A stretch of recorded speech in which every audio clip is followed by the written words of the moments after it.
Hello everyone, मेरा नाम हरमन है। हम आज सॉइल मैकेनिक्स में ये देखेंगे कि हमारी जो श्रिंकेज लिमिट है उसको हम कैसे कैलकुलेट करें। ये तो देख लिया था कि श्रिंकेज लिमिट होती क्या है, उसकी बेसिक डेफिनेशन देख ली थी। आज हम उसकी कंप्यूटेशन देखेंगे। वो कैसे? वो ऐसे कि ये मैंने सबसे पहले आपके सामने ये 3 डायग्राम्स बनाई हुई हैं। ये डायग्राम्स है क्या, पहले इनको समझ लेते हैं, फिर इनको यूज करते हुए हम अपनी श्रिंकेज लिमिट को कैलकुलेट करेंगे और फिर एक फॉर्मूला बना लेंगे। वो फॉर्मूला कुछ ऐसा होगा, इस लॉजिक से बनाएंगे कि उस फॉर्मूला को देख के ही आप उसको बिना याद करे अपने क्वेश्चंस को आराम से सॉल्व कर लोगे। वो फॉर्मूला आपके दिमाग में बैठ जाएगा क्योंकि वो पूरी तरह हम लॉजिक से बनाएंगे और वो कोई नंबर ऑफ स्टेप से नहीं गुजरता, बस 1-2 स्टेप से उसमें बस समझना है हमें कि वो फॉर्मूला कैसे आया। तो चलो आओ अब मेन काम पर चलते हैं। ये जो मैंने आपके सामने डायग्राम बनाई है, इसमें से जो सबसे पहले डायग्राम है उसका वाटर कंटेंट W1 है, ठीक है, और ये W1 श्रिंकेज लिमिट से ज्यादा है। ठीक है, कितना ज्यादा? Of course maximum up to liquid limit हो सकता है, क्योंकि उसके बाद हम अपने सॉइल की बात नहीं करते, क्योंकि उसके बाद तो हम एज्यूम करने लग जाते हैं that our soil will behave like a liquid. ठीक है, तो सबसे पहले जैसे मैं आपको बता रहा हूं, W1 है वाटर कंटेंट हमारे सॉइल का, जो ऑफ कोर्स श्रिंकेज लिमिट से ऊपर है। ठीक है, अब इस वाटर कंटेंट पे, इस W1 वाटर कंटेंट पे हमारे सॉइल का वॉल्यूम है V1। अब ये सवाल आता है कि मैंने आपको सीधा बता दिया कि वॉल्यूम V1 है, पर हमको कैसे पता चला कि जो हमारा सॉइल है उसका वॉल्यूम V1 है? ये हम पता लगाते हैं मर्करी डिस्प्लेसमेंट मेथड से। ठीक है, हमारे पास एक टेक्निक होती है mercury displacement method. Mercury displacement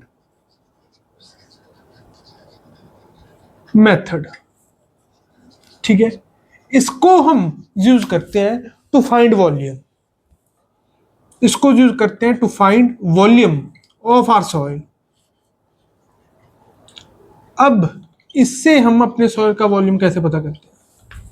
कुछ नहीं, हमारा जो सॉइल है उसको आप क्या करो, मरकरी जो एक इनर्ट मटेरियल है हमारे सॉइल के साथ ना वाटर के साथ रिएक्ट करता है। ठीक है, हमारे सॉइल जिसका भी हमको वॉल्यूम पता करना है उसको आप एक वेसल में, एक बीकर में, एक कंटेनर में जिसमें मरकरी हो उसमें डालिए। उसमें डाल के आप, ये आपको पता चल जाएगा कि उस वो पूरी तरह जो कंटेनर है जिसमें आप सॉइल को डालोगे, जो मरकरी से भरा होगा वो पूरा टॉप तक मरकरी से भर लेना। ठीक है, अब उसमें सॉइल डालो। सॉइल डालने के बाद जैसे आपको पता है कोई भी लिक्विड हो, हम उसमें कुछ भी डालेंगे तो उसका वॉल्यूम डिस्प्लेस होगा। अब जितना वॉल्यूम भी मरकरी का डिस्प्लेस हुआ उससे आपको पता चल जाएगा कि ये हमारा सॉइल का वॉल्यूम है। ठीक है ना, बिल्कुल सिंपल सी, बहुत सिंपल सी चीज है। लिक्विड का वॉल्यूम डिस्प्लेस होता है और वो कितना होता है? जितना उस चीज का वॉल्यूम है जिसने उस लिक्विड का वॉल्यूम डिस्प्लेस किया। सिंपल फ्लूइड मैकेनिक्स का सिंपल फंडा। अगर आपने नहीं भी पढ़ा तो मैंने अब आपको बता दिया। वैसे तो ये आप +1 +2 में पढ़ते हो, 11 12 में। अगर उधर नहीं ध्यान रहा किसी भी कारण से तो फ्लूइड मैकेनिक्स अगर आपने पढ़ लिया तो आपको पता होगा। अगर आप पढ़ोगे तो उधर तो डिटेल में पढ़ोगे, मैंने आपको ब्रीफ में बता दिया। जो चाहिए, जो उसका मेन सेंटर पॉइंट है वो मैंने आपको बता दिया। ये मार्कर है, ये मैंने डाला, मरकरी वाटर जो मर्जी हो उतना वॉल्यूम डिस्प्लेस हो जाएगा जितना इसका वॉल्यूम है। ठीक है, तो उससे ऐसे मरकरी डिस्प्लेसमेंट मेथड से हम पता लगा लेंगे कि हमारे सॉइल का वॉल्यूम कितना है। और इसको पता लगाने के लिए जब ये हम एक्सपेरिमेंट करते हैं, जो मैं आपको श्रिंकेज लिमिट का कह रहा हूं, उसको डिटरमिन करने के लिए हम हमारे सॉइल का जो सैंपल लेते हैं वो लेते हैं that which is passing through 425 micron सीव। ये ज्यादातर जो भी हम हमारे टेस्ट करते हैं ना, liquid limit, plastic limit, shrinkage limit, जो भी है ये हमारी कंसिस्टेंसी लिमिट्स हैं, उनको पता करने के लिए हम 425 माइक्रोन सीव से जो सॉइल पास होता हो उसको लेते हैं, ठीक है ना। फॉर टेस्ट कौन सा सॉइल लेना है? Soil passing through 425 micron sieve, soil passing through 425 micrometre, ये वाली सीव से जो सॉइल पास कर जाएगा उसको ही हम यूज करेंगे फॉर कंडक्टिंग दिस टेस्ट, ठीक है। अब जैसे मैंने आपको बता दिया कि वॉल्यूम तो जिस भी सॉइल का आपको पता करना है, आसानी से आप मर्क्यूरी डिस्प्लेसमेंट मेथड से देख लो कि कितना उसका वॉल्यूम है, ठीक है। अब बात आती है कि हम अपनी श्रिंक के लिमिट जो है उसको कैसे कैलकुलेट करें। लेके आता हूं मैं आपको वाटर करंट W1, ठीक है, इसका वॉल्यूम V1। अब हम क्या करेंगे, इसका वॉल्यूम इसका जो वाटर कंटेंट है उसको हम कम करेंगे। कम कितने तक? एयर ड्राइड कर लेंगे, राइट। उससे इसका जो वॉल्यूम है वो कम हो जाएगा। और कितना कम होगा? अप टू श्रिंक के लिमिट आ जाएगा। वाटर कंटेंट कम हो गया, कम हो गए अप टू श्रिंक के लिमिट इसका वाटर कंटेंट आ जाएगा। और उस सॉइल का भी हम वॉल्यूम पता कर लेंगे बाय मर्क्यूरी डिस्प्लेसमेंट मेथड, ठीक है। फिर उसको हम बिल्कुल ड्राई कर देंगे by oven drying method. Oven drying method से जब बिल्कुल हमने उससे पानी को बिल्कुल ड्राई कर दिया तब उसका ऑफ कोर्स वाटर कंटेंट कितना होगा? 0। वाटर कंटेंट जब बिल्कुल ही ओवन ड्राई कर दिया तब उसका वाटर कंटेंट 0 होगा। और उस टाइम पे भी जो वॉल्यूम होगी सॉइल की वो वीडी ही होगी। क्यों? क्योंकि आपको पता है एक बार श्रिंक के लिमिट पे मेरा सॉइल आ गया, फिर उसका मैं कितना मर्जी वाटर कंटेंट कम करता रहूं, कितना मर्जी पानी सुखाता रहूं, उसका वॉल्यूम चेंज नहीं होगा, उतना ही रहेगा वॉल्यूम। वॉल्यूम तब तक ही चेंज होगा जब तक वाटर कंटेंट श्रिंक के लिमिट के ऊपर है। जब श्रिंक के लिमिट पे आ गया वाटर कंटेंट, उसके नीचे जितना मर्जी वाटर कंटेंट आप कम करते जाओ कोई वॉल्यूम चेंज होगा ही नहीं, ठीक है। तो वीडी। और एक और बात, जब मैंने पूरी तरह अपने सॉइल को सुखा लिया तब उसका जो मास है दैट विल बी एमडी। ये आपको पता ही है, ड्राई मास एमडी से हम डिनोट करते हैं, ठीक है। तो एमडी इज ड्राई मास। जब मेरा पूरी तरह सॉइल सूख गया, जब मेरा सॉइल ड्राई स्टेट में आ गया, उस कंडीशन में मैं अपने सॉइल के मास को ड्राई मास ही कहूंगा। ड्राई सॉइल में जो मास आया ड्राई मास। अब सवाल आता है कि ये ड्राई मास की वैल्यू कितनी होगी। तो ऑफ कोर्स आपको पता होगा, पर फिर भी मैं थोड़ा सा आपको समझाऊंगा कंसेप्ट की क्लैरिटी के लिए। ड्राई मास कितना होगा? ड्राई, जब मेरा सॉइल ड्राई स्टेट में आ गया तब उसमें क्या क्या है? सॉलिड्स और एयर। और एयर का मास कितना होता है? कितना मास होता है एयर का? 0 मास हमारे सॉइल मैकेनिक्स के केस में। वैसे नहीं होता ऑफ कोर्स, पर हमारे सॉइल मैकेनिक्स के केस में कितना होता है इसका मास एयर का? 0। तो सॉलिड्स और एयर ये दो ही हैं, इसका तो हो गया मास 0, तो किसका मास रह गया? सिर्फ और सिर्फ सॉलिड्स का, सिर्फ सॉलिड्स का मास रह गया। तो dry mass of soil in dry state, जिसको हम ड्राई मास कह रहे हैं एमडी, वो किसके इक्वल हो जाएगा? मास of solids. Mass of solids, इसको मैं ऐसे बॉक्स में रख देता हूं डिफरेंशिएट करने के लिए। Dry mass will be equal to mass of solids, right.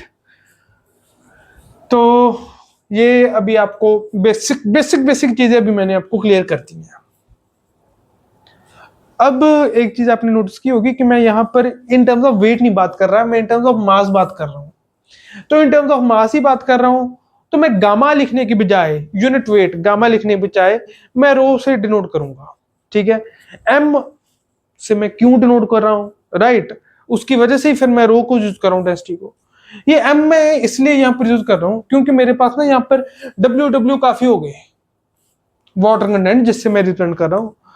तो अगर मैं W वेट को भी W से रिप्रेजेंट करने लग जाऊं तो कहीं आप कंफ्यूज ना हो जाओ नोटेशंस में कि अच्छा अब मैं तो लिखूं वेट, आप उसको वाटर कंटेंट ना समझ लो।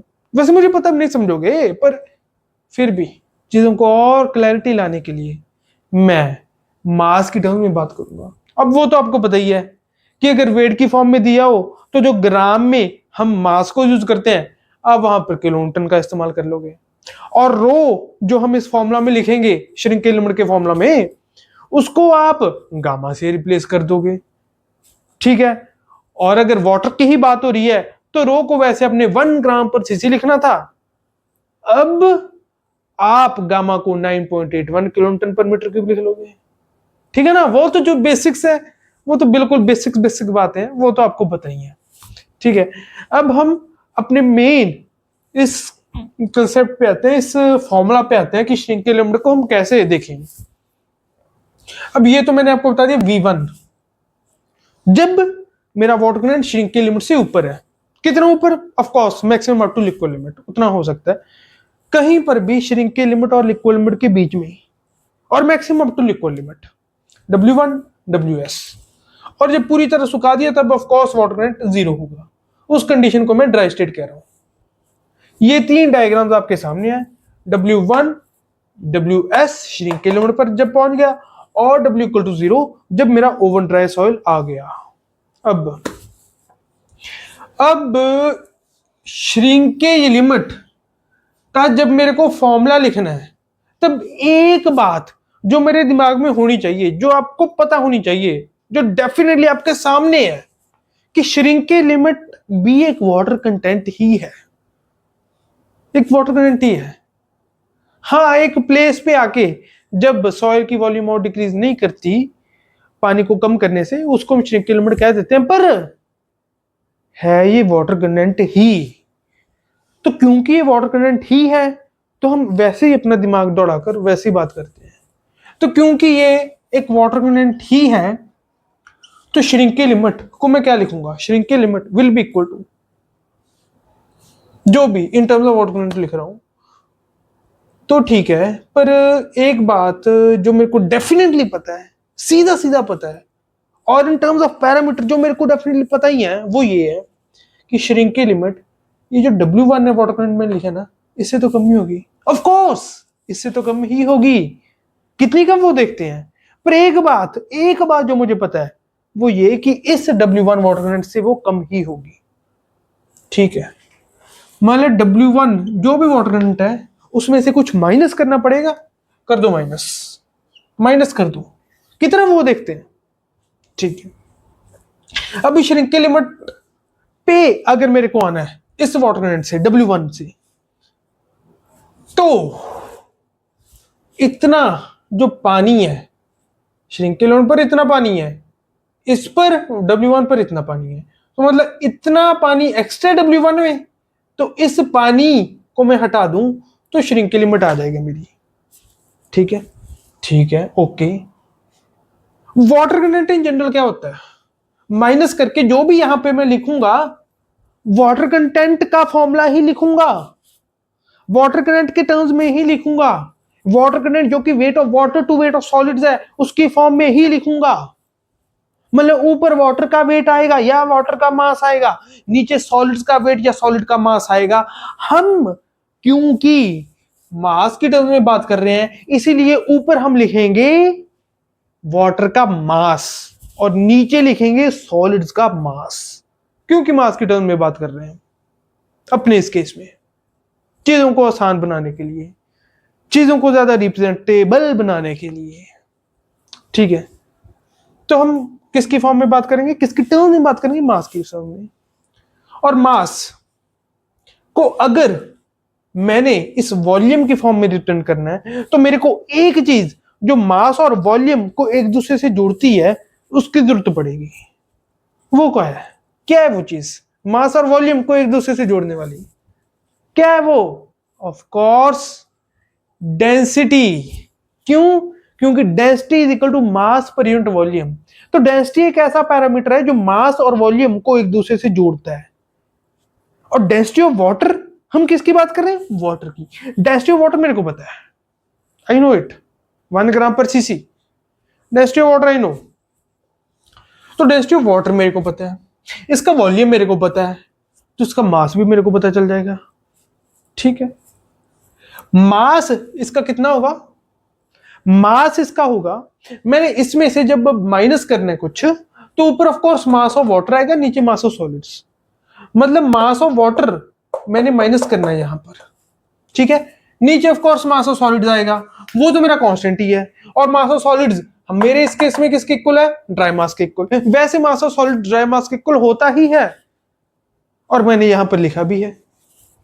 वो तो मुझे पता है कि नीचे यहां पर मास ऑफ सॉलिड्स आना है, ठीक है, वो तो कांस्टेंट रहेगा, उसमें कोई चेंज नहीं आएगा। और मास ऑफ सॉलिड्स आपको पता है md। हम ड्राई सॉइल के टर्म में बात कर रहे हैं। हाँ, अगर सीधा मास ऑफ सॉलिड्स या वेट ऑफ सॉलिड्स आपको दे दिया, वेरी वेरी गुड, नहीं तो आपको ड्राई मास गिवन होगा। तो उससे आपको ये ऑफ कोर्स पता लगाना है कि dry mass mass of solids के इक्वल है। तो नीचे मास ऑफ सॉलिड्स आना है, और mass of solids equal to dry mass है, तो नीचे मैं md लिख देता हूं। Mass of water to mass of solids होगा ना, water content. Weight of water to weight of solids होता है, हम मास के टर्म में बात करें तो mass of water to mass of solids. तो नीचे ये तो फिक्स्ड है, md आएगा, कोई शक नहीं। ऊपर मास ऑफ वाटर आएगा, पर कौन सा? इसका, इसका, या कुछ और, या इन दोनों के कहीं ना कहीं बीच में। मैंने जब इस पे पहुंचना है, इससे इस पर पहुंचना है, तो इतना वाटर मेरे को माइनस करना पड़ेगा। कितना? इतना। इसमें ज्यादा इसमें कम है, इतना वाटर माइनस करना पड़ेगा। मेरे को इन टर्म्स ऑफ वॉल्यूम बात करनी है डायरेक्टली। अगर इन टर्म्स ऑफ मास बात करनी हो, डायरेक्टली मास ऑफ वाटर आपको दे दिया जाए, इसीलिए मैं आपको ये चीजें डिटेल में समझा रहा हूं, क्योंकि डायरेक्ट फॉर्मूला लिख दूं तो पेपर में थोड़ा सा चेंज कर दिया, आप वहीं लुढ़क जाओगे, क्या फायदा उस चीज का? कंसेप्ट क्लियर हो, कुछ भी दे दे, कुछ भी वो आप कर लोगे।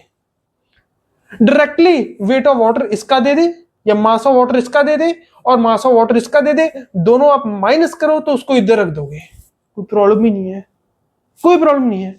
क्योंकि इधर से इधर आने के लिए इतना मास ऑफ वाटर मेरे को माइनस करना पड़ेगा। पर अगर थोड़ा सा डिफिकल्टी लेवल को बढ़ाना हो, हम उस डिफिकल्टी लेवल को बढ़ाने पर ही बात कर रहे हैं, तो इन टर्म्स ऑफ वॉल्यूम बात करेंगे। तो इतना इतना मास ऑफ वाटर मेरे को माइनस करना है, पर मेरे को वॉल्यूम गिवन है, और मास ऑफ वॉल्यूम को एक दूसरे से रिलेट करने वाला पैरामीटर है डेंसिटी। तो इसका मतलब जो density equal to mass per unit volume है, तो मास को पता करने के लिए मैं डेंसिटी इंटू वॉल्यूम का सहारा ले लूंगा, और यहां पर जो मास ऑफ वाटर मेरे को माइनस करना था, उसको मैं ऐसे लिखूंगा कि मैंने वॉल्यूम को माइनस कर लिया into density of water.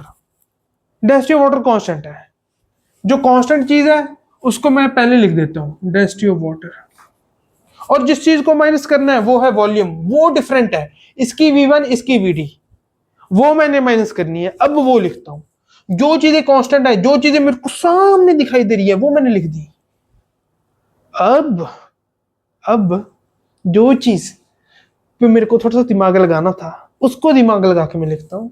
Of course volume differ कर रही है, वॉल्यूम को मैंने माइनस करना है, वो मैं कर देता हूं।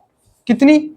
इसकी वॉल्यूम है V1, इसकी VD, तो जब मैं माइनस करूंगा V1 माइनस VD,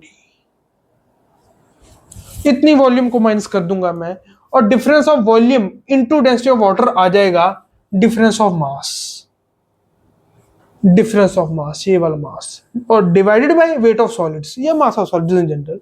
नीचे md वो तो है ही, और md क्योंकि md इसलिए लिखा हमने क्योंकि md equal to mass of solids है, इसीलिए ये आ गया आपका फॉर्मूला। ये बस इतना ही है, ये इसकी डेरिवेशन एक लाइन की है। हाँ, कंसेप्ट आपको अच्छे से आने चाहिए, एक लाइन की है, just 1 line. WS is equal to W1 minus V1 minus V into rho W by MD। इसलिए मैंने आपको कहा था आपको ये याद नहीं करनी पड़ेगी, जस्ट आप कंसेप्ट अपने दिमाग में ले आइए, ऐसी हो जाएगी ये बड़े आराम से। ठीक है, अब इस श्रिंकेज लिमिट का हम एक और फॉर्मूला पढ़ेंगे इन टर्म्स ऑफ श्रिंकेज रेशियो। वो श्रिंकेज रेशियो होती क्या है इसको पहले देख लें, फिर श्रिंकेज लिमिट का इन टर्म्स ऑफ श्रिंकेज रेशियो भी हम फॉर्मूला देख लेंगे, और वो फॉर्मूला भी बहुत इंपॉर्टेंट है, पूछा जाता है वो एग्जाम में। Numericals are asked from that particular formula, वो आपको डायरेक्टली याद रखना है। उसकी आपको डेरिवेशन कराऊंगा मैं क्लैरिटी के लिए, पर उसका रिजल्ट डायरेक्टली आपको याद होना चाहिए, नहीं तो आपका टाइम वेस्ट होगा, और अगर आपका टाइम वेस्ट हुआ तो in paper time scarce, time waste हुआ तो आपके मार्क्स लूज हुए, रैंक लूज हुआ, तो वो आप अफोर्ड नहीं कर सकते। ठीक है, अब श्रिंकेज रेशियो का आपको मैं फॉर्मूला कराता हूं, फिर उसकी टर्म्स में श्रिंकेज लिमिट का भी एक और फॉर्मूला कराऊंगा। राइट नाउ, अब श्रिंकेज रेशियो जिसको हम आर से डिनोट कर रहे हैं, उसको डिफाइन करने से पहले, उसको एक्सप्लेन करने से पहले, मैंने एक बार फिर आपके सामने कंसिस्टेंसी कर्व को बनाया है। स्टैंडर्ड कंसिस्टेंसी कर्व जो हमने पढ़ी थी, WS पे volume VD, WP plastic limit पे VP वॉल्यूम, और WL पे मेरा वॉल्यूम है VL। ठीक है, और आपको ये पता है कि इसकी जो स्लोप है that is constant VP minus VD divided by WP minus WS, this is equal to VL minus VD divided by WL minus WS is equal to VL minus VP divided by WL minus WP equal to constant. ये आपको मैंने समझाया था कि इसकी ये slope होगी और ये कांस्टेंट होगी। ठीक है, अब श्रिंकेज रेशियो को हम समझते हैं कि ये क्या है। अब नाम ही देख लो, क्या है ये? रेशियो है। ये क्या है? रेशियो। तो रेशियो है तो उसको रेशियो की तरह ही हम बनाते हैं। रेशियो, डिवाइड का साइन डाल दिया हमने, कुछ ऊपर आएगा कुछ नीचे आएगा। ठीक है, अब क्या, अब मैं इसकी डेफिनेशन बताता हूं। अब ये है, इट इज डिफाइंड एज, इसकी definition, it is defined as ratio of decrease in volume. Decrease in volume मतलब वॉल्यूम डिक्रीज हो रहा है। मान लीजिए कहीं इधर मेरा वॉल्यूम V1 है, ठीक है, वॉल्यूम V1 है मेरा, यहां पर इसके कॉरस्पॉन्डिंग कोई मेरा वाटर कंटेंट होगा, लेट से W1। ठीक है, इससे मैं इसको रेड से डिनोट कर देता हूं ताकि डिफरेंशिएट करने में आसानी हो आपको। W1, okay. V1 वॉल्यूम पे ऑफ सॉइल, W1 मेरा वाटर कंटेंट है। डिक्रीज हुआ, डिक्रीज होकर कहीं भी हो सकता है। V1 यहां भी हो सकता है, यहां भी हो सकता है, ऑफ कोर्स VD से ऊपर ही होगा क्योंकि डिक्रीज कर रहे हैं वॉल्यूम को। V1 कहीं पे भी हो सकता है, यहां पर कहीं पर भी, मैंने यहां पर ले लिया। और V2 मैंने यहां पर ले लिया। V2 भी कहीं भी लाइक कर सकता है, पर डिक्रीज इन वॉल्यूम को शो करना तो ऑफ कोर्स V1 से मैं कम ही लूंगा, कहीं ना कहीं कम। V1 से कहीं ना कहीं कम लेना है, मैंने यहां पर ले लिया। इस पे वाटर कंटेंट जो भी है, वाटर कंटेंट इस पे मैं इसको W2 से डिनोट कर देता हूं। राइट, W2 से मैंने डिनोट कर दिया, जो V2 वॉल्यूम ऑफ सॉइल के कॉरस्पॉन्डिंग वाटर कंटेंट है। ठीक है, अब श्रिंकेज रेशियो क्या है? It is defined as ratio of decrease in volume of soil. ठीक है, decrease in volume of soil को हम लिख देते हैं decrease in volume of soil V1 minus V2 expressed as a percentage of its dry volume. मतलब decrease in volume को तो रिप्रेजेंट करना है मैंने expressed as a percentage of its dry volume. यहाँ पे अभी रेशो की मैंने बात नहीं की, बस सीधा बताया कि ये रेशो है, किसके साथ है अभी नहीं बात की मैंने। Expressed as a percentage of its dry volume, as a percentage represent करना है तो इंटू 100 यहाँ पे। ऑफ कोर्स जैसे मैं आपको बताता होता हूं कि ये आपको पेपर में देखना है कि एब्सोल्यूट में श्रिंकेज रेशो दी है या परसेंटेज में दी है। जैसे अब दूसरों का मैं आपको बताता हूं कि दूसरों का भी आपको देखना है कि अगर परसेंटेज पुट किया हुआ है, 20% पुट किया हुआ है, मतलब एज ए परसेंटेज में दी है। अगर 20% ना देके सिर्फ 0.2 लिखा हुआ है, सिर्फ 0.2 परसेंटेज के पीछे साइन ही नहीं है, तो मतलब ये एज एब्सोल्यूट वैल्यू दी है।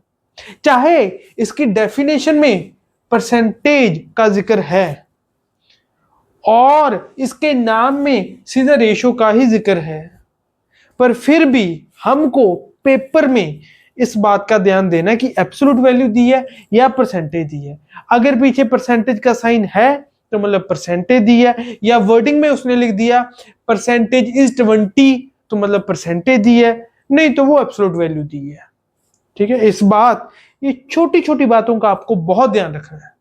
ठीक है, अब इसकी डेफिनेशन पे वापस आते हैं। It is defined as ratio of decrease in volume to the corresponding not corresponding ratio of decrease in volume expressed as a percentage, percentage का मैं यहां पे साइन डाल देता हूं, expressed as a percentage of its dry volume divide by VT कर दिया to the, अब रेशो, अब जो रेशो के नीचे वो आएगा, क्योंकि हमने कह दिया टू द, जब रेशो में हम बात करते हैं टू द कह के मतलब डिनोमिनेटर की बात कर रहे हैं, to the corresponding change in water content, मतलब चेंज की बात हो रही है in water content, corresponding change in water content, मतलब इन वॉल्यूम के कॉरस्पॉन्डिंग जो वाटर कंटेंट है उनमें चेंज, उनमें चेंज क्या होगा, इसके कॉरस्पॉन्डिंग क्या है वाटर कंटेंट V1 के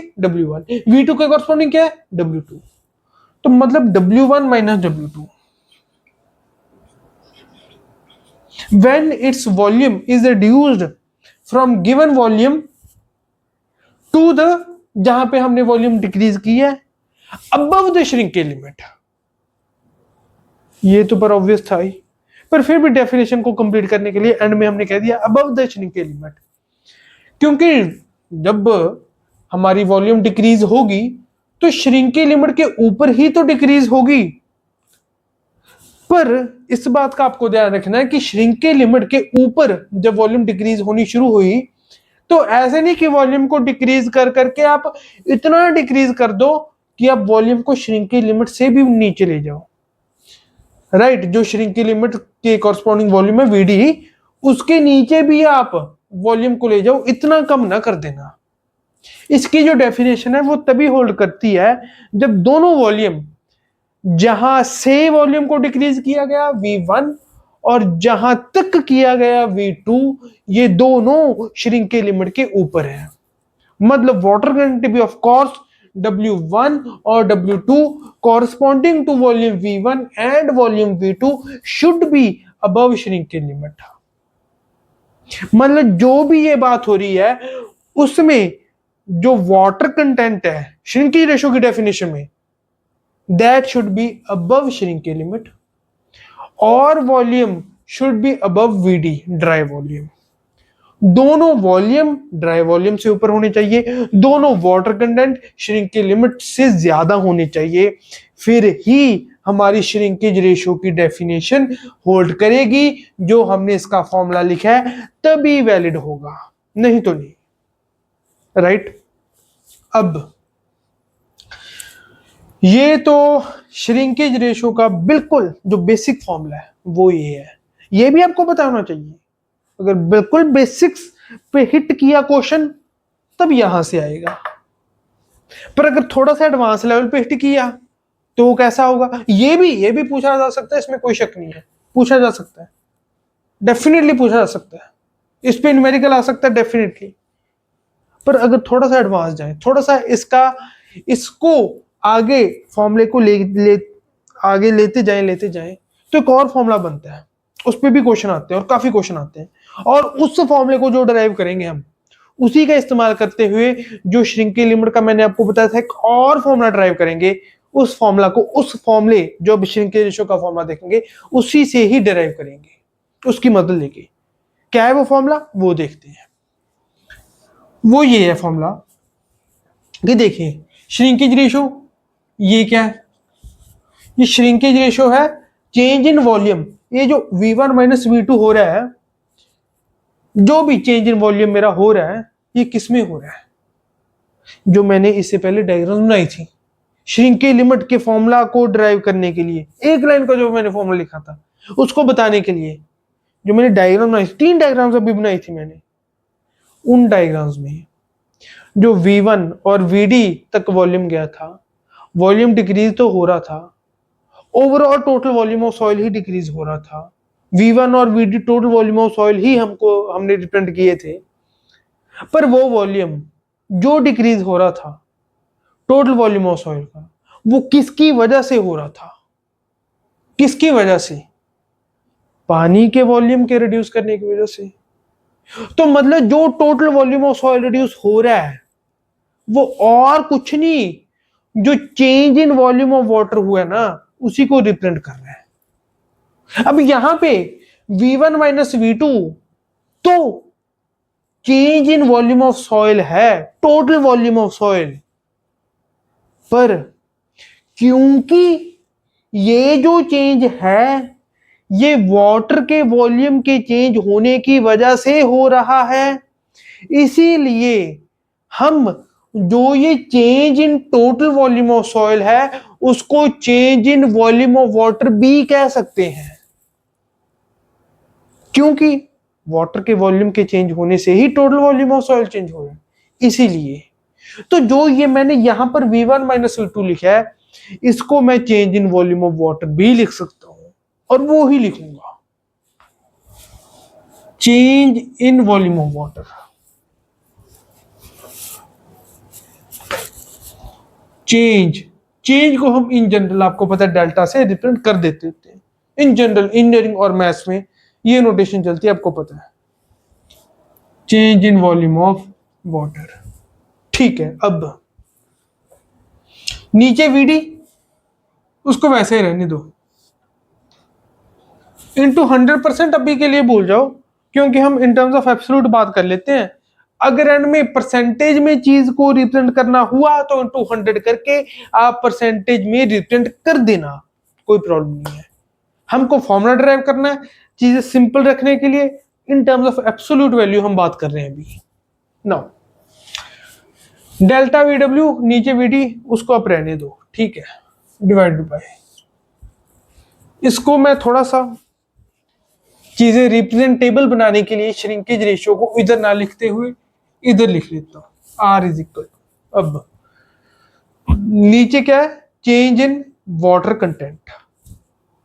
चेंज इन वाटर कंटेंट क्या आ जाएगा, वाटर कंटेंट क्या होता है, weight of water to weight of solids, तो वेट ऑफ सॉलिड्स उतने रहने वाला है, उसको मैं ऐसे लिख लेता हूं, वेट ऑफ सॉलिड्स, वो तो उतना ही रहेगा, उसमें कोई चेंज नहीं आएगा।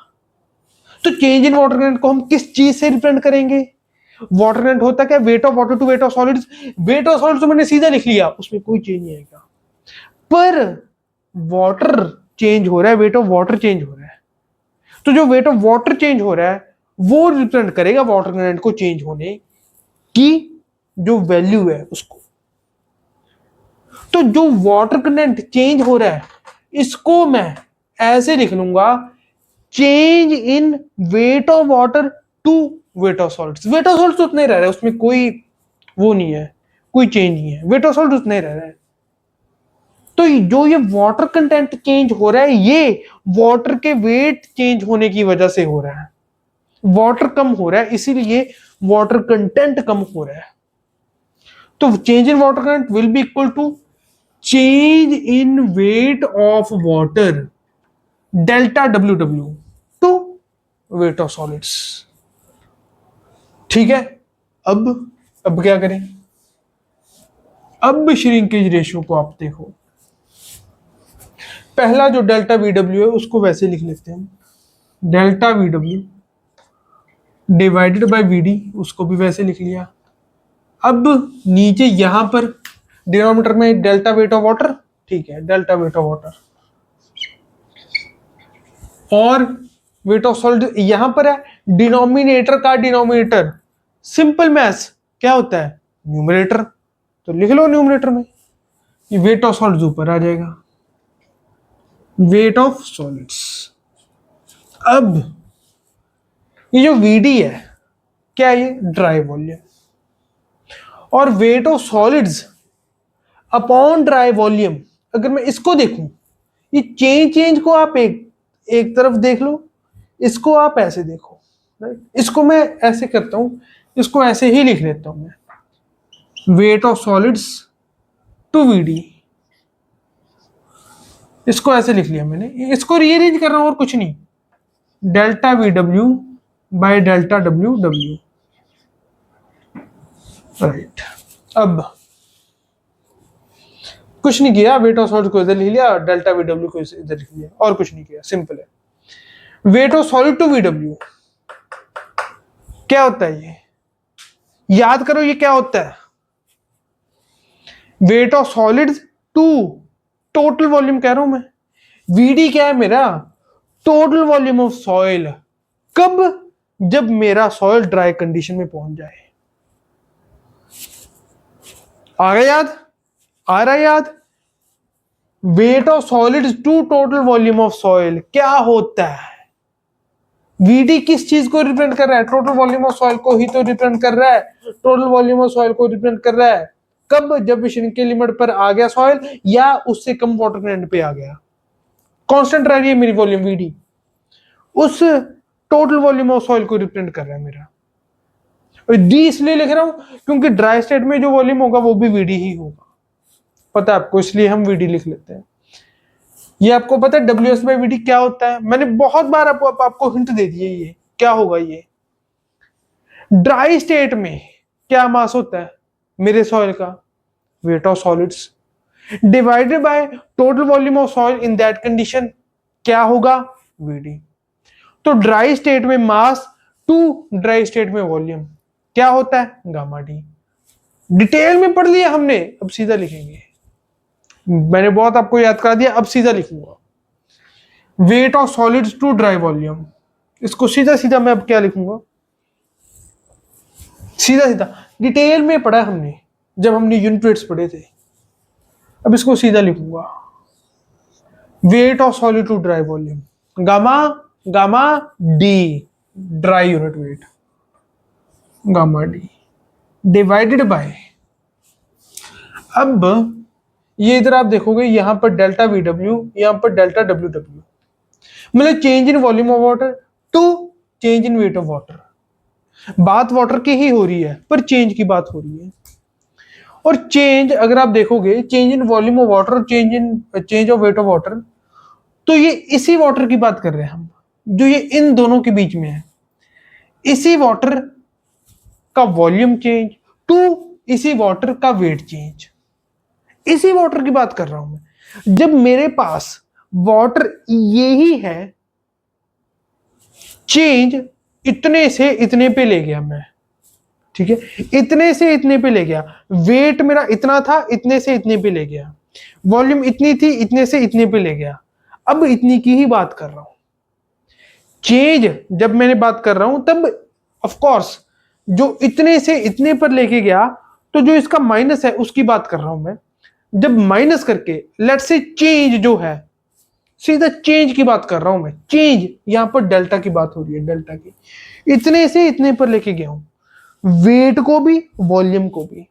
लेट्स से जो चेंज है वो भी ये है मेरे पास, ये है जो चेंज, चेंज इतना है मेरा। अब इसी चेंज के वेट की बात कर रहा हूं, इसी चेंज की वॉल्यूम की बात कर रहा हूं, इसी वाटर की बात कर रहा हूं मैं। अब इस पर्टिकुलर वॉल्यूम वाटर की अगर मैं बात करूं, तो इसका वेट टू इसकी वॉल्यूम क्या होगा, यूनिट वेट। यूनिट वेट की ये तो डेफिनेशन होती है, वेट पर यूनिट वॉल्यूम। और वेट पर यूनिट वॉल्यूम किसकी बात यहां पे हो रही है, वाटर की। बस ये है कि जो वॉल्यूम है वो यहाँ का ऊपर है, तो नीचे जब मैं नीचे लेके जाऊंगा तो ऐसे बन जाएगा, सिंपल मैथ्स, जो डेल्टा वी डब्ल्यू है वो डेल्टा डब्ल्यू डब्ल्यू के नीचे आ जाएगा, तो weight of water to volume of water आ जाएगा। और weight of water to volume of water क्या होता है? Unit weight of water. ये हमने पढ़ा है, डिटेल में पढ़ा है, बिल्कुल बेसिक्स में पढ़ा है। तो उसको मैं लिख दूंगा gamma W, R equal to gamma D by gamma W. ये मेरा फॉर्मूला आ गया। इस चीज को समझ पा रहे हो आप? इतना था मेरा वाटर, इतने से मैं इतने पे आ गया, इतना था इतने से इतने पे आ गया। अब जो चेंज हुआ है वो मान लो इतना है, ठीक है ना, इतना चेंज है मेरा, चेंज की बात कर रहा हूं मैं, चेंज इतना है।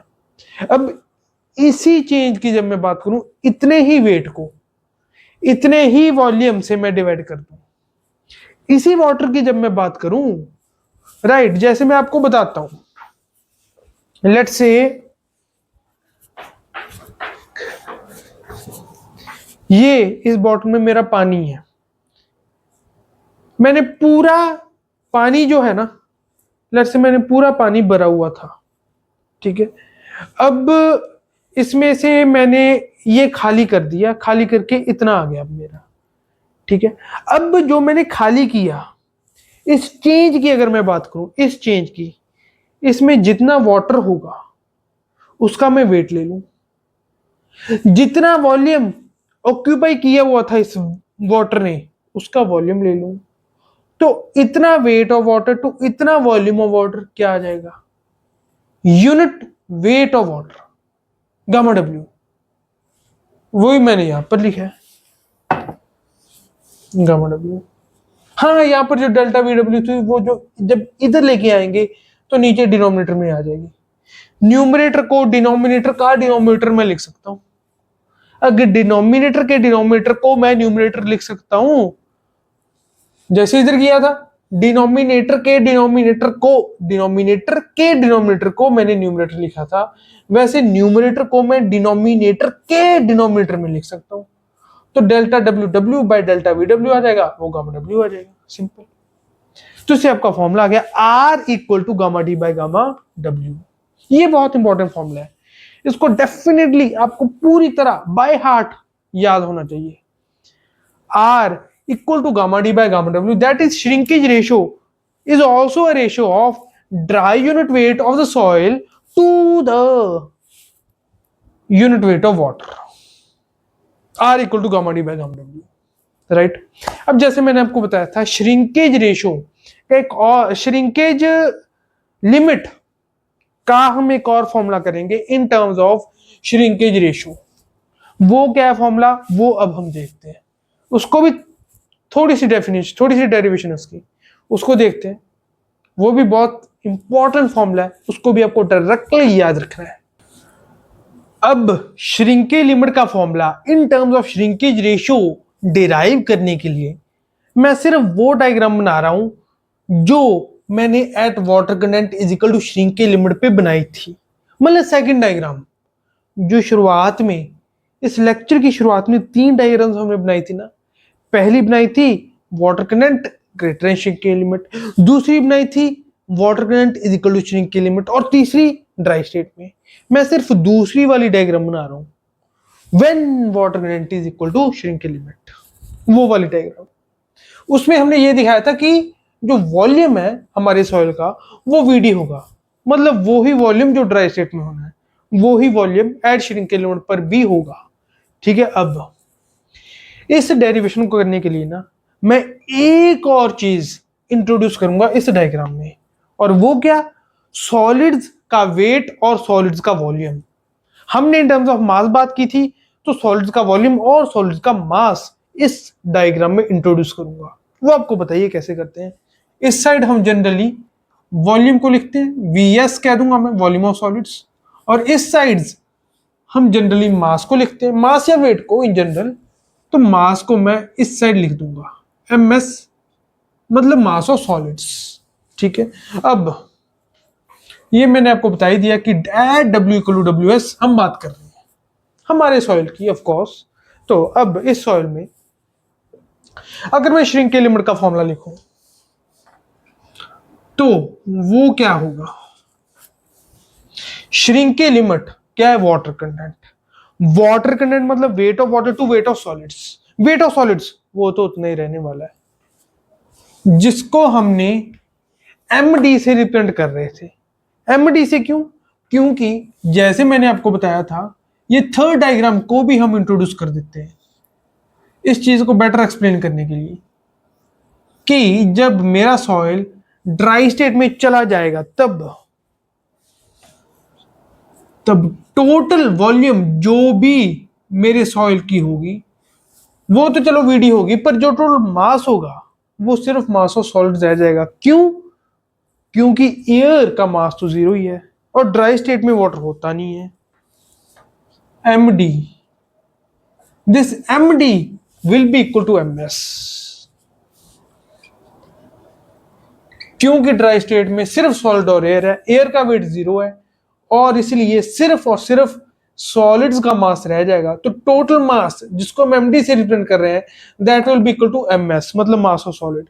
मतलब नीचे डिनोमिनेटर में वेट ऑफ सॉलिड, जिसको हम यहां पर मास ऑफ सॉलिड लिखेंगे क्योंकि हम मास के टर्म में बात कर रहे हैं। तो चाहे तो आप उसको एमएस लिख लो, चाहे आप उसको एमडी लिख लो, एक ही बात है। तो मैं यहां पर एमडी लिख लेता हूं, ठीक है ना। ड्राई स्टेट में जो है उसको लिख लेता हूं, अगर जरूरत पड़ी तो एमएस लिख लूंगा, ठीक है। फॉर्मूला जैसे हमने पढ़े हैं उसको बेटर सूट करने के लिए, उसके नोटेशंस को बेटर सूट करने के लिए, आपको अच्छे से समझाने के लिए मैं एक ही चीज को अलग अलग तरीके से लिख रहा हूं, ठीक है। एमडी मैंने यहां पर लिखा है, इसको एमएस लिख लेते तब भी सही था। एमडी मैंने यहां पर लिखा है। अब इस डी को मैं अच्छे से पहले रिप्रेजेंट कर दूं, अच्छे से लिख दूं एमडी, ठीक है। अब ऊपर ऊपर क्या आएगा? Wait of water. श्रिंक के लिमिट पे जो वेट ऑफ वाटर है मेरा वो ऊपर आ जाएगा, ठीक है। अब वेट ऑफ वाटर क्या लिखूं मैं? वेट ऑफ वाटर अगर सीधा मेरे को यहां पर पता है तब तो लिख दूंगा, सीधा मेरे को श्रिंक की लिमिट आ जाएगी। पर वो तो थोड़ा सिंपल केस हो गया। अगर थोड़ा सा मुश्किल बनाना है इस केस को तो इसको मैं ऐसे दूंगा, इसको ऐसे आपको डेटा गिवन होगा कि इसका वॉल्यूम वीडी वो आपको पता है, ठीक है ना। जो ड्राई स्टेट में वॉल्यूम है हमारा, इधर भी वही वॉल्यूम है। जब मेरा वॉल्यूम जब मेरा सॉइल ड्राई स्टेट में चला गया, वीडी वॉल्यूम ही है मेरा। अब या तो मैं सीधा वेट ऑफ वाटर लिख लूं, वो ज्यादा सिंपल केस हो गया। पर थोड़ा सा अच्छा क्वेश्चन बनाने के लिए मैं क्या करूंगा? मैं ये करूंगा कि चेंज इन वॉल्यूम की फॉर्म में इसको रिप्रेजेंट करूंगा, वेट ऑफ वाटर को change in volume into density of water. ऐसे तो हमने रिप्रेजेंट किया था जब पहले श्रिंकेज लिमिट का हमने फॉर्मूला बनाया था, वैसे इसको भी देखेंगे। Change in volume into density of water अगर हम रिप्रेजेंट कर दें तो मास ऑफ वाटर आ जाएगा, राइट। तो चेंज इन वॉल्यूम यहां पे लिखना है, इनटू डेंसिटी ऑफ वाटर वो तो हमें पता है कि इनटू डेंसिटी ऑफ वाटर करना है। पर चेंज इन वॉल्यूम यहां पे क्या आएगा? मेरे को सिर्फ इतने वाटर का मास लिखना है। तो चेंज इन वॉल्यूम मतलब इस वॉल्यूम पे मेरे को पहुंचना है, क्योंकि इनटू डेंसिटी ऑफ वाटर तो मैंने कर ही लिया। इस वॉल्यूम पे पहुंचने के लिए मैं अगर इस टोटल वॉल्यूम में से इतना वॉल्यूम माइनस कर दूं तो ये वॉल्यूम मेरे पास आ जाएगा। टोटल वॉल्यूम क्या है मेरा? वीडी। वीडी मेरा टोटल वॉल्यूम है। जब श्रिंक के लिमिट पे मेरा वाटर करंट पहुंच गया और उसके नीचे भी जब वाटर करंट गया एट डब्ल्यू इक्वल टू 0 तक भी चला गया तब भी वही रह रहा है, आपको पता है, ठीक है। अब वीडी मेरा वॉल्यूम है, टोटल वॉल्यूम ऑफ सॉइल। इसमें से इस टोटल वॉल्यूम में से इतने को माइनस कर दूंगा तो इतना आ जाएगा। इतना वॉल्यूम क्या है मेरा? वीएस। वीएस को मैं माइनस कर दूंगा तो ये वॉल्यूम आ गया, ये volume of water into density of water, mass of water आ जाएगा। सिंपल, मास ऑफ वाटर आ गया divided by mass of solid. ये मास ऑफ सॉलिड ही तो है, MD is equal to MS, mass of solid. तो mass of water to mass of solid क्या होता है? Water gravity. वाटर ग्रेविटी क्या होता है? Weight of water to weight of solid, या mass of water to mass of solid लिख दो, एक ही बात है। Acceleration due to gravity G का ही तो फर्क है, जब रेशियो लेंगे तो वो कट जाएगी। तो वाटर ग्रेविटी को weight of water to weight of solid कह दो, या mass of water to mass of solid कह दो, एक ही बात होगी, राइट। तो ये फिर ऐसी श्रिंकेज रेशियो आ जाएगी, आपका फॉर्मूला आ जाएगा। पर अब आगे अगर हम इसकी बात करें, मैंने आपको कहा था इन टर्म्स ऑफ श्रिंकेज रेशियो मैं इस फॉर्मूला को ड्राइव करूंगा, अब वो करने जा रहा हूं मैं। कैसे? देखिए, इसको अलग अलग लिख लो, ब्रैकेट में जो है ना, ब्रैकेट को तोड़ लो, ब्रैकेट को अलग अलग लिख लो, इस वीडी और वीएस को। पर जब वो करेंगे तब जो ये मल्टीप्लिकेशन में है वो इन दोनों से मल्टीप्लाई होगा, वीडी और वीएस दोनों से। कर दो, क्या प्रॉब्लम है, कर दो कर दो, उसी से ही फॉर्मूला डिराइव होगा। वीडी बाय एमडी, यहां पर rho W minus VS into rho W तो ऑफकोर्स होना ही है, डिवाइडेड बाय यहां पर एमडी। अलग अलग कर दिया बस मैंने, ये जो ब्रैकेट में था इसको तोड़ दिया, तो तोड़ के सिंपल मैथमेटिक्स से ये आएगा, ये आपको पता है, सिंपल मैथ्स है ये, बिल्कुल सिंपल मैथ्स, बिल्कुल 8th 9th वाला मैथ्स है ये। WS क्या आ जाएगा? VD बाय MD, ऊपर रो W उसको तो वैसे लिख ले रहे तो उसको वैसे, हम अब इधर आ जाते हैं, राइट, इधर आ जाते हैं अब हम। WS रो W जो ऊपर है उसको वैसे लिखा रहने दो, डिवाइडेड बाय, अगर इस VD को मैं इसके नीचे ले जाऊं, मतलब न्यूमरेटर को मैं डिनोमिनेटर का डिनोमिनेटर बना लूं, यही बात करते हैं इस लेक्चर में हम। डिनोमिनेटर के डिनोमिनेटर को न्यूमरेटर बना लो, या न्यूमरेटर को डिनोमिनेटर का डिनोमिनेटर बना लो। तो अगर न्यूमरेटर को मैं डिनोमिनेटर का डिनोमिनेटर बनाऊं, मतलब VD को MD के नीचे लिखूं, मतलब डिनोमिनेटर का डिनोमिनेटर, तो ये क्या आ जाएगा? MD by VD। और MD बाय VD क्या होगा? क्या होगा MD by VD? Mass of solid to dry volume, या MD बाय VD हमने अभी भी पढ़ा था किसके इक्वल होगा?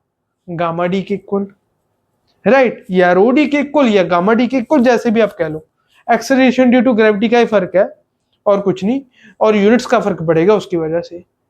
तो MD by VD in terms of density बात कर रहे हैं तो आप रो डी ही लिखो, प्रॉपर लिख लो रो डी, कोई डिफरेंस नहीं आता, रो डी, ठीक है। MD by VD mass per unit volume आ गया, मतलब डेंसिटी, पर कौन सी? Dry density. MD dry state में मास, VD ड्राई स्टेट में वॉल्यूम, ड्राई स्टेट में मास टू ड्राई स्टेट में volume, dry density, rho D हमने लिख दी नीचे। इस VD को नीचे ले गया ना मैं, VD को नीचे ले गया तो MD बाय VD बन जाएगा नीचे, जो ये MD बाय VD नीचे बनेगा वो क्या होगा? रो डी, ठीक है। अब माइनस, फिर से इस रो डब्ल्यू को वैसे लिखा रहने दो, इस VS को फिर से इस न्यूमरेटर को डिनोमिनेटर का डिनोमिनेटर बना लो, तो क्या आ जाएगा? MD by VS, MD by VS क्या आ जाएगा? MD by VS,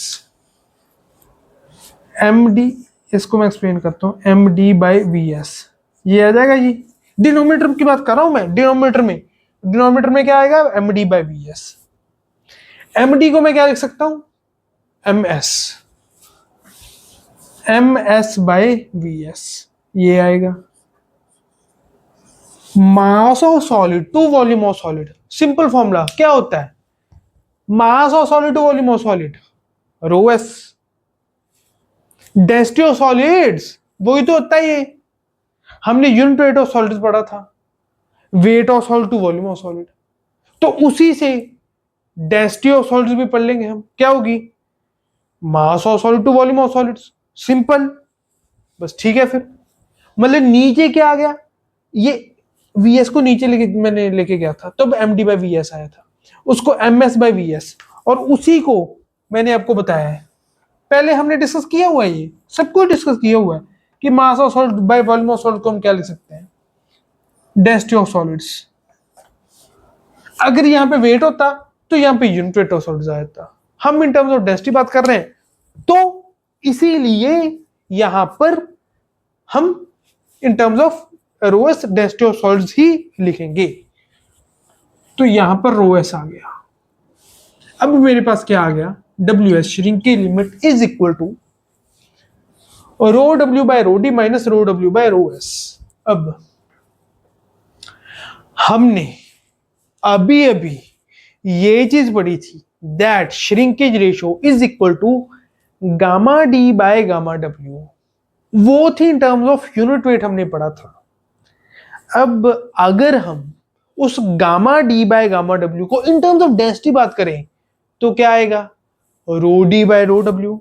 acceleration due to gravity का ही तो फर्क है, ऊपर और नीचे दोनों जगह पर कट जाएगा।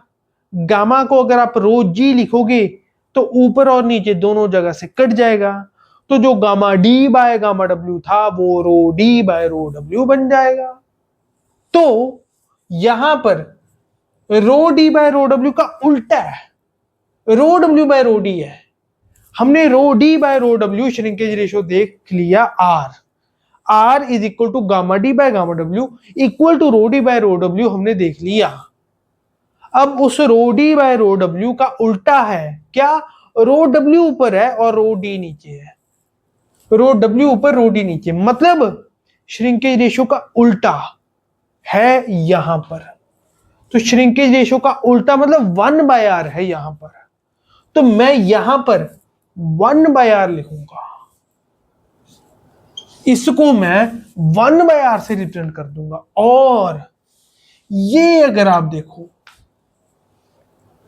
रो डब्ल्यू बाय रो एस है, कुछ स्ट्राइक कर रही है कॉर्ड्स, 1/, ये भी कुछ 1/, है, क्या होगा 1/?